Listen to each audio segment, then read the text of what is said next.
Hey, Whoopi, how are you? So, as we talked to you this morning, there are more than 46,000 cases of the coronavirus in the U.S., and a third of the country is in some form of lockdown.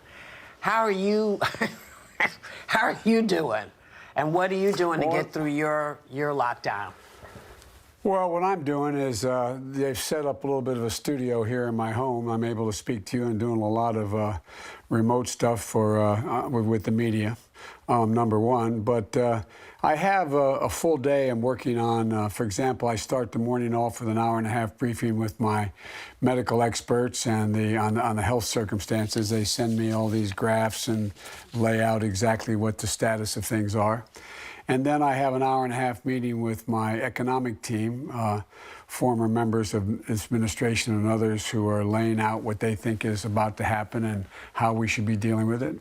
I spend time on the phone with the congressional leaders, and then I'm doing a fair number of, there's no show like yours, but doing some shows.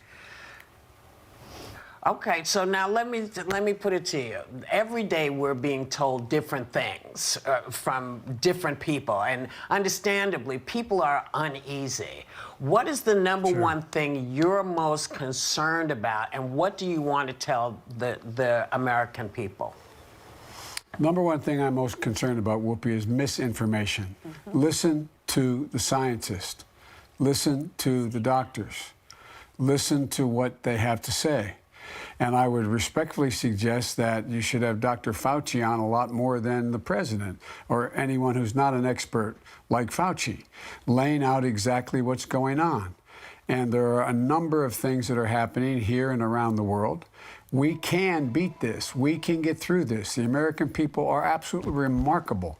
It's amazing. For example, Jill is now upstairs on the telephone with a woman who is on the board of our National Cancer Institute, the Biden Cancer Initiative, because they're working on a program to deal with seniors, they're not all seniors, deal with folks who are suffering from cancer, can't get their chemo, can't get out of the house, or worried or frightened.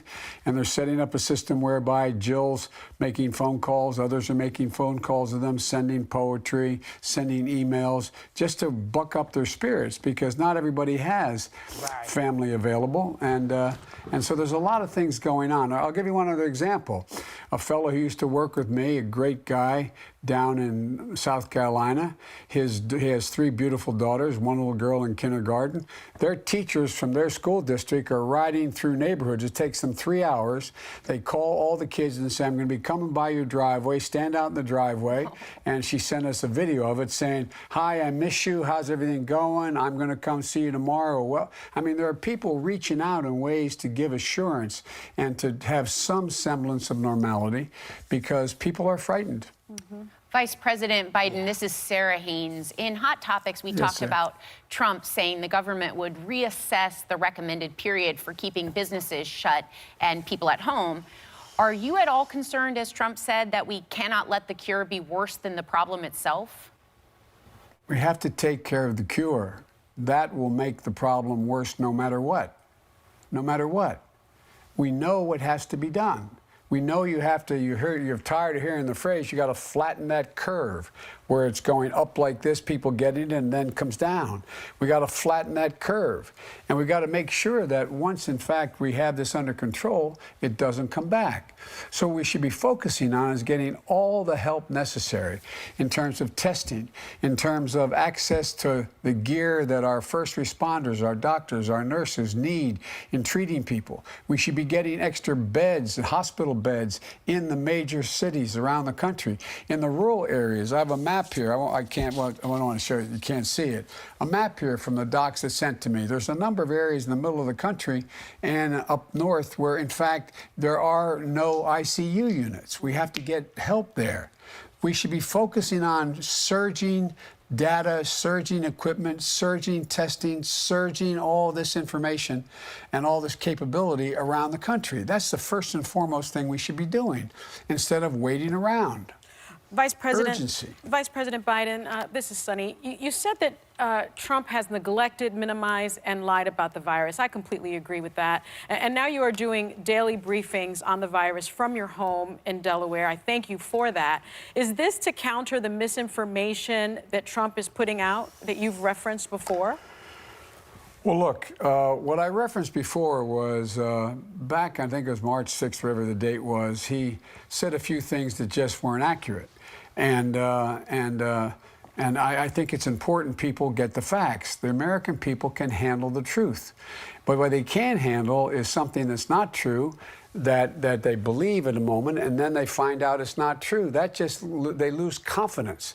The president has to be instilling confidence in American people that we know how to deal with this virus. And we know how to deal with this crisis as well as the economic side of it. Look, all the way back in January, the intelligence community was saying that it's coming. We're going to have a real problem with this virus. And on January 27th, I wrote a piece for U.S. News and World Report saying we must be prepared. And it wasn't taken seriously. We're being a day late and a dollar short. But now we're catching up, and I think it's important we continue the road we're on, and the president not make false, I shouldn't say false, not make assertions not based on hard science. And I don't agree with the notion that somehow it's okay to let people die, and I'm not sure that would happen. I heard earlier comments in your show, and because to make sure the economy's there for our kids. The whole world is suffering from this. We have the strongest, most vital, most vibrant economy in the world. We can bounce back, but we need workers to bounce back. We need small businesses to bounce back. We need people being able to take care of their immediate needs. People are scared to death. I'm getting personal calls from people who just know of me and have my number from the old days and are calling and saying, look, I'm not going to be able to pay my mortgage. I'm not going to be able to pay my rent. We should be doing the things. Looks like the Senate is now getting together. I've been in constant contact with the folks in the Senate. I think they're getting closer to a deal that makes sense.